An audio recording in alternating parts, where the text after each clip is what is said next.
front of you. I am. I'm looking. Well, one of the things we talked about is, should we start a new practice? What is this? Should new practice owners have a business plan? Actually, I got a question from somebody the other day.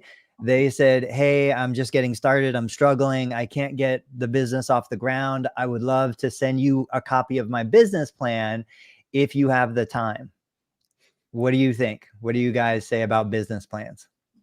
I mean, I didn't start Vinicial with a business plan. I didn't start Concierge Pain Relief with a business plan. I mean, you figure out a ton as you go. I also think like you have to have some chops. You have to have some understanding of whatever business you're going into. Yeah. You have to also be dogged, persistent, maybe even obsessive. Those are the things that kind of take you through. And then over time, you kind of piece it together. You kind of see what's working and all that. But even though they're like, business school will say, business plan, formal approach, and do all this thinking and planning and all that. But then you don't really know until you're actually, treating patients, billing insurance or charging out of pocket or whatever, getting feedback that, Tony was just saying, like, patients giving you remarks and reviews or comments or things like that. And so, yeah, it sounds great and it makes a lot of sense. But like realistically, a lot of people do not start with a business plan. Jamie, I'm sure you had a business plan before you started PT Pintcast. Someone said it better. I love quotes, man. And I actually know who said this one. Everybody's got a plan until they get punched in the mouth. Like Tyson. So, Yeah. So, all right. So let's define though, like a business plan. Like if you ask an MBA or a professor, it's like a robust 20-page, you could download a template right now or a million templates. I think you should have some ideas on basic questions. I think if you answer 7 questions, and I'm doing a live stream today. I'm pulling my best Taylor Swift move. You had to pay to come to CSM to hear me speak last week. I'm going to do the whole presentation as a live stream in just like 2 hours. You have to answer 7 questions. Who are you serving? Right?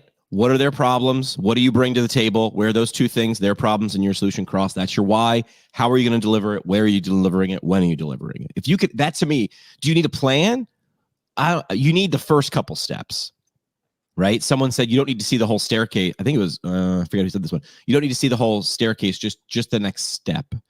And like Dave said, like I've never treated patients before. I've never worked in a clinic. Like I don't know. All right, well, I'm not going to say no because we all hear these success stories of people who had no experience and tried it. I think the other thing is, do you give a shit? Right? So like if you really care, if this is the thing, you will find ways around. You will find answers, and you'll be able to pull yourself out of bed when everything goes sideways, because it will. Multiple times. It will. My favorite 80s TV show was A-Team, man. And Hannibal was the leader. And his line was with a big cigar. And I love it when a plan comes together. But even A-Team was like, we're going to do this. And then something always kind of went sideways. And one of the guys figured it out. So do you need a plan? No, I don't think so.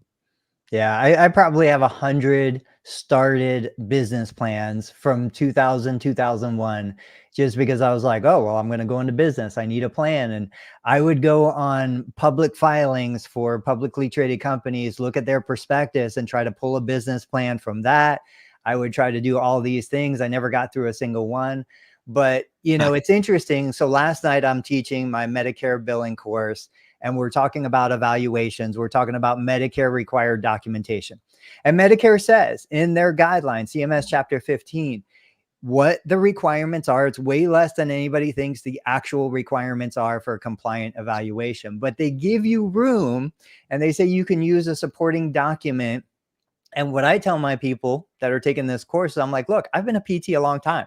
I've never met a human that in 60 minutes, 90 minutes, 120 minutes, I could actually fully evaluate, fully collect all the information I need, really understand this person's insecurities, anxieties, passions, fears.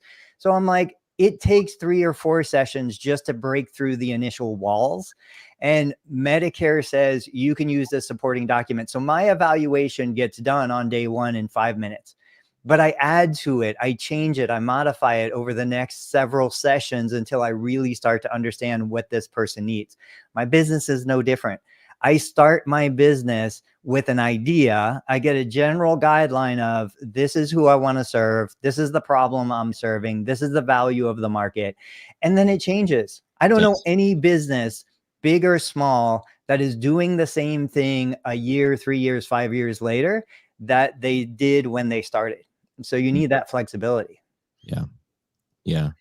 It changes too. I mean, I added consulting to my life, which is also, I don't like that word. I like idea giving, right? Because consulting just sounds like I sit in a tie. But it was like I did a thing for long enough in radio, then came to PT with podcasting. And then I was like, oh, and it's where you get to look like a genius. You talk to organizations, you're like, let me take a guess. You have this problem. They're like, yes, I do have that problem. You're like, and then this happens. And like, oh, that does happen. And then you spend a lot of money and you get this result. Like, oh my God, it's like, are you in my emails? Solution, right? Right. And I'm like, okay. And so, I don't sell prepackaged solutions, but I'm going to use the basic tools to get there. But I didn't see this coming. This was not in my business plan. My business plan was get to the sixth episode. And now I'm at, I don't know, I stopped counting, 1,200, 1,300 episodes. Wow. So yeah, so I think you should think this out. I think people probably, why do you think you started so many business plans but never finished them? Is it just like, is it verbalizing your ideas? So you like using that as a mirror maybe? I mean, I think I've done that too, where I'm like, I'm going to do this and here's the logo and here's the colors and here's my first 90 days. I think for me, it's just because I know it's a waste of time. I know it's an excuse to feel busy, but not actually accomplish anything. And so as I get into it, it gets grainier and grainier. Yeah. And I'm like, why am I even doing this? I need to make $1. Let me go do something that puts $1 in my bank account that has more practical application. Yeah. Go make $1. Or if you're in media, get 10 people to watch something or 10 people to listen to something. And then if you're lucky enough, like we have people watching right now, ask what did you expect? Did you get that? And what did you expect? What did you get? And how could I close that gap? And then I would give a bit of advice for people too. Don't chase what everybody tells you they're looking for. So I've done that before where I'm like, I can solve every one of your problems. And then I'm so far away from what I like to do and I'm good at that I'm like, I hate doing this. That's how I think people get stuck in jobs. They're like, well, it's money. And I'm like, it is money, but you don't like it. And didn't you start this own business on yourself to do stuff you like and are good at? Have we talked about? Curious, throwing it back over to Dave, looking at acquisitions, looking at a potential, clinic or business you want to buy. If they don't have a business plan, like I don't have a business plan, what are your thoughts? Oh, it's no big deal.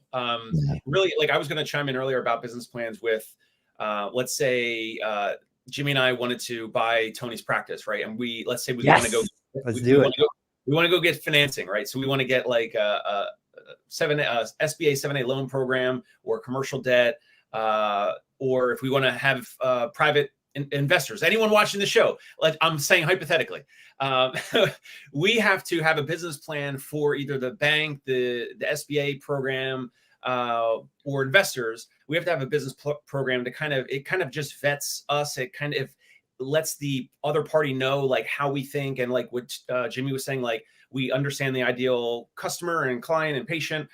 We understand like all the nuances of like what can potentially happen, what's the likelihood of us succeeding in that market or whatever. So the business plans are more historically more for investors or some financial institution. But if you're starting like a practice on your own, like it is literally not required. It helps with like understanding where you're going. It's like a little bit of a roadmap, but again, that's going to change so much as you go. So that's why it's more for the investor side. Just go to AI right now and be like, pretend you're going to be the loan officer at a bank and I'm starting a company. What questions would a loan officer ask in terms of business plan? Go back and forth and then go, great, right, sum that up and write it up. Do you think anybody reads it, or are they just looking, did you check that hurdle? Yeah, I mean, when you submit, for loan documents and things like that, like there's a lot of things that they request, and it's really to check off boxes so that if they ever get audited, or if someone above them at the bank or the financial institution audits, their ability to verify if you were a qualified individual or company to get that loan, they need to have certain things checked off with their like due diligence package or whatever. Cover their ass. This cover their ass. Yeah. Yeah. So talking about Jimmy, ChatGPT, I remember doing this. I was just looking for the article I wrote. For anybody who wants to do this, just so you have it done, what I would do is I would prompt GPT or Gemini or whatever you're using. I would say, hey, I need a business plan for a private practice physical therapy clinic. I would get GPT to create an outline for the business plan based on accepted standards.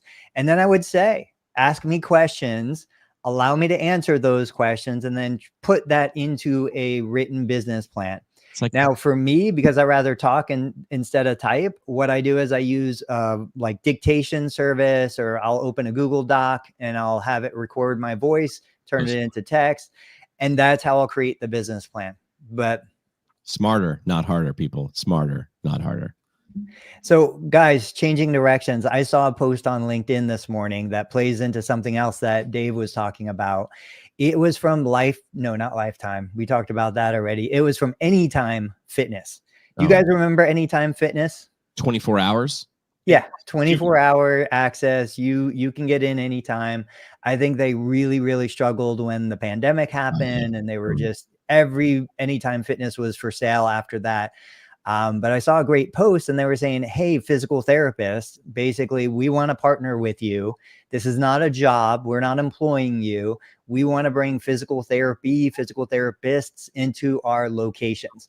And so Dave was asking, what are the pros and cons of a brick and mortar clinic versus a mobile practice? And I was just thinking, say it again. What you're proposing is the best of both worlds. Here we go. Right. 100%. And they're actively looking for you. You know, so one thing I know a lot of mobile therapists who are like, I'm going to go approach this gym. I'm going to go approach this CrossFit box, Pilates studio. Yeah, but if you're approaching them, you're at a deficiency already. If they're coming to you, like, this is a broad announcement. Hey, we want to bring physical therapists in. Dave,